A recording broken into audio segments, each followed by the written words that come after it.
ನೋಡಿ, 14 ವರ್ಷಗಳ ಬಳಿಕ ಮತ್ತೆ ಕಾವೇರಿ ಮಾತುಕತೆ ಫಲ ಕೊಡುತ್ತಾ ಡಿಕೆ ಶಿವಕುಮಾರ್ ಹಾಗೆ ಜೋಸೆಫ್ ವಿಜಯ್ ಅವರ ಭೇಟಿ. ನೋಡಿ, ಆಗಸ್ಟ್ 3ನೇ ತಾರೀಕು ಮುಖ್ಯಮಂತ್ರಿ ಡಿಕೆ ಶಿವಕುಮಾರ್ ಹಾಗೆ ತಮಿಳುನಾಡಿನ ಮುಖ್ಯಮಂತ್ರಿ ಜೋಸೆಫ್ ವಿಜಯ್ ಮತ್ತೊಮ್ಮೆ ಕಾವೇರಿ ಜಲಹಂಚಿಕೆ ಕುರಿತ ಮಹತ್ವದ ಚರ್ಚೆ ಮಾಡುವ ಸಾಧ್ಯತೆಗಳು ಕೂಡ ಇದೆ. ಆ ಚರ್ಚೆ ಬಹಳಷ್ಟು ಕುತೂಹಲವನ್ನ ಕೆರಳಿಸಿದೆ. ಫಲ ಕೊಡುತ್ತಾ ಆ ಮಾತುಕತೆ ಅನ್ನುವಂತಹ ಕ್ಯೂರಿಯಾಸಿಟಿ. ನೋಡಿ, ಆಗಿನ ತಮಿಳುನಾಡು ಮುಖ್ಯಮಂತ್ರಿ ಜಯಲಲಿತಾ ಅವರು ವಿಶೇಷವಾಗಿ ವಿನ್ಯಾಸಗೊಳಿಸಿದಂತಹ ತಮ್ಮ ಕುರ್ಚಿಯನ್ನ ಹೊತ್ತು ಬೆಂಗಳೂರಿಗೆ ಬಂದು ಆಗಿನ ಕರ್ನಾಟಕ ಮುಖ್ಯಮಂತ್ರಿ ಜಗದೀಶ್ ಶೆಟ್ಟರ್ ಅವರೊಂದಿಗೆ ಕಾವೇರಿ ನೀರು ಹಂಚಿಕೆ ಕುರಿತು ನಡೆಸಿದಂತ ಐತಿಹಾಸಿಕ ಮಾತುಕತೆ ಇದೀಗ 14 ವರ್ಷಗಳೇ ಕಳೆದಿದೆ ಅಂತಾನೆ ಹೇಳಬಹುದು. ಇದೀಗ ಆಗಸ್ಟ್ 3ನೇ ತಾರೀಕು ಮುಖ್ಯಮಂತ್ರಿ ಡಿಕೆ ಶಿವಕುಮಾರ್ ಹಾಗೆ ತಮಿಳುನಾಡಿನ ಮುಖ್ಯಮಂತ್ರಿ ಜೋಸೆಫ್ ವಿಜಯ್ ಅವರು ಮತ್ತೊಮ್ಮೆ ಕಾವೇರಿ ಜಲಹಂಚಿಕೆ ಕುರಿತ ಮಹತ್ವದ ಚರ್ಚೆ ಮಾಡೋ ಸಾಧ್ಯತೆಗಳು ಕೂಡ ಇದೆ. 2012ರ ನವೆಂಬರ್ನಲ್ಲಿ ನಡೆದಂತಹ ಆ ಸಭೆ ಕೆಲವೇ ನಿಮಿಷಗಳಲ್ಲಿ ಮುಕ್ತಾಯಗೊಂಡು ಯಾವುದೇ ಫಲಿತಾಂಶವನ್ನ ನೀಡಿರಲಿಲ್ಲ. ಆ ಸಭೆ ಬಹಳಷ್ಟು ಕ್ಯೂರಿಯಾಸಿಟಿ ಹುಟ್ಟಿಸಿತ್ತು. ಇಷ್ಟು ವರ್ಷಗಳ ವಿವಾದ ಏನಿದೆ ಅದೆಲ್ಲದಕ್ಕೂ ಕೂಡ ಕೊನೆಯಾಗುತ್ತೆ ಅಂತಾನೆ ಹೇಳಲಾಗ್ತಾ ಇತ್ತು. ಬಟ್ ಆ ಸಭೆ ಕೆಲವೇ ನಿಮಿಷಗಳಲ್ಲಿ ಮುಕ್ತಾಯ ಆಗಿತ್ತು.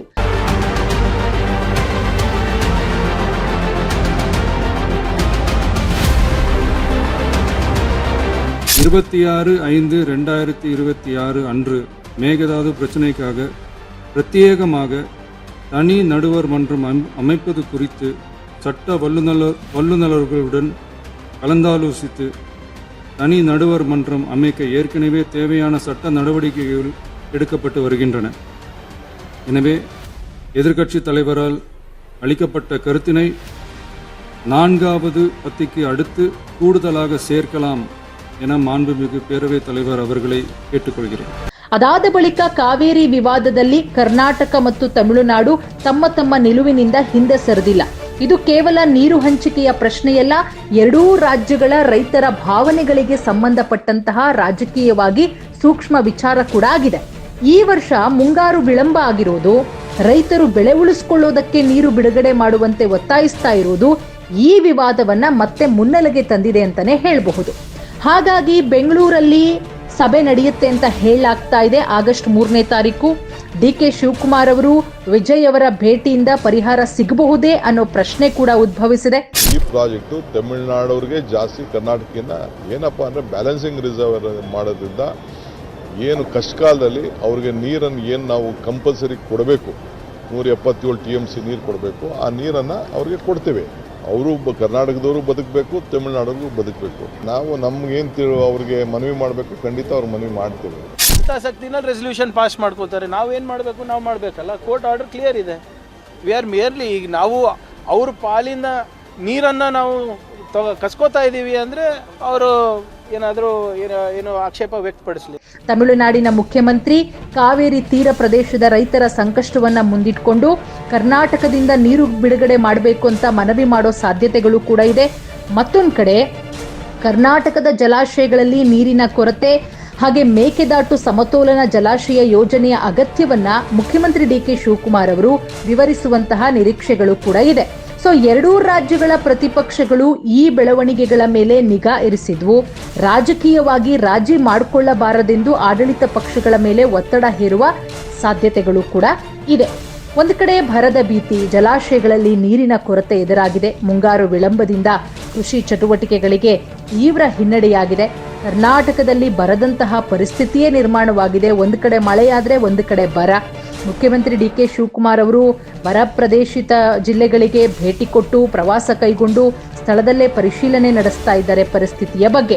ನೋಡಿ, ರಾಜ್ಯದ ಪ್ರಮುಖ ಜಲಾಶಯಗಳಲ್ಲಿ ನೀರಿನ ಮಟ್ಟ ಆತಂಕಕಾರಿ ಸ್ಥಿತಿಯಲ್ಲಿದೆ ಅಂತ ಹೇಳ್ಬೋದು. KRS ಜಲಾಶಯದಲ್ಲಿ ಗರಿಷ್ಠ ಸಾಮರ್ಥ್ಯ ನೋಡಿದ್ರೆ 49,452 TMC. ಶನಿವಾರದ ನೀರಿನ ಸಂಗ್ರಹ ಅಂದ್ರೆ ನಿನ್ನೆ ನೀರಿನ ಸಂಗ್ರಹ ನಾವು ಗಮನಿಸೋದಾದ್ರೆ 17.01 TMC. ಶಾಶ್ವತ ಸಂಗ್ರಹ 8,672 TMC. ಕಬಿನಿ ಜಲಾಶಯದ್ದು ಕೂಡ ಅದೇ ರೀತಿ ಇದೆ. ಹಾಗಾಗಿ ಮುಖ್ಯಮಂತ್ರಿಗಳಿಗೆ ಈಗ ಆಲ್ರೆಡಿ ರೈತರು ಕೂಡ ಮನವಿಯನ್ನ ಮಾಡ್ಕೊಳ್ತಾ ಇದ್ದಾರೆ. ಹೆಚ್ಚು ನೀರು ಬೇಕಾಗುವಂತಹ ಬೆಳೆಗಳನ್ನ ಬೆಳೆದಿದ್ದೀವಿ ನಾವು, ಹಾಗಾಗಿ ಮಳೆ ಕೊರತೆ ಕೂಡ ಇದೆ ಅಂತ ಹೇಳಿ. ಸೊ ಹಾಗಾಗಿ ಮುಖ್ಯಮಂತ್ರಿ ಡಿ ಕೆ ಶಿವಕುಮಾರ್ ಅವರು ಹಲವಾರು ಬಾರಿ ಈ ಯೋಜನೆ ಕರ್ನಾಟಕಕ್ಕಿಂತ ತಮಿಳುನಾಡಿಗೆ ಹೆಚ್ಚು ಅನುಕೂಲವಾಗುತ್ತೆ ಅಂತ ಪ್ರತಿಪಾದಿಸಿದ್ರು. ಒಂದು ಕಡೆ ಬರದ ವರ್ಷಗಳಲ್ಲಿಯೂ ನೀರು ಬಿಡುಗಡೆ ಮಾಡಲು ಇದು ನೆರವಾಗುತ್ತೆ ಅಂತ ವಾದ. ಆದರೆ ತಮಿಳುನಾಡು ಈ ಯೋಜನೆಯನ್ನ ತೀವ್ರವಾಗಿ ವಿರೋಧಿಸ್ತಾ ಬರ್ತಾ ಇದೆ, ಮೇಕೆದಾಟು ಯೋಜನೆಗೆ ಒತ್ತು ವಿಚಾರಕ್ಕೆ ಸಂಬಂಧಪಟ್ಟಂತೆ. ಮತ್ತೊಂದು ಕಡೆ ಮಾತುಕತೆ ಮೂಲಕ ಪರಿಹಾರ ಸಾಧ್ಯನಾ ಅನ್ನುವಂತಹ ವಿಚಾರ. ಸಭೆಯಲ್ಲಿ ಈ ಮಾತುಕತೆಗೆ ಏನಾದರೂ ಶಾಶ್ವತ ಪರಿಹಾರ ಸಿಗುತ್ತಾ? 14 ವರ್ಷಗಳ ಬಳಿಕ ಎರಡೂ ರಾಜ್ಯಗಳ ಮುಖ್ಯಮಂತ್ರಿಗಳು ಒಂದೇ ವೇದಿಕೆಯಲ್ಲಿ ಕುಳಿತು ಮಾತುಕತೆ ನಡೆಸೋದಕ್ಕೆ ಮುಂದಾಗ್ತಾ ಇರೋದ್ರಿಂದ ಕಾದು ನೋಡಬೇಕಾಗುತ್ತೆ ಏನೆಲ್ಲ ಬೆಳವಣಿಗೆಗಳು ಆಗುತ್ತೆ ಅಂತ. ಯಾಕಂದ್ರೆ ರಾಜ್ಯ ಕಾಂಗ್ರೆಸ್ ಅಧ್ಯಕ್ಷರಾಗಿದ್ದಾಗಿನಿಂದಲೇ ಮೇಕೆದಾಟು ಯೋಜನೆಗಾಗಿ ಹೋರಾಟ ನಡೆಸಿದ್ರು ಡಿ ಕೆ ಶಿವಕುಮಾರ್ ಅವರು. ಹಾಗಾಗಿ ಈ ಕಡೆ ತಮಿಳುನಾಡಿನ ಸಿಎಂ, ಕರ್ನಾಟಕ ಸಿಎಂ ಇಬ್ರೂ ಕೂಡ ಮಾತುಕತೆ ಮಾಡ್ತಾ ಇರೋದ್ರಿಂದ ಕಾವೇರಿ ಮಾತುಕತೆ ಫಲಪ್ರದ ಆಗತ್ತಾ? ಕಾದು ನೋಡಬೇಕು.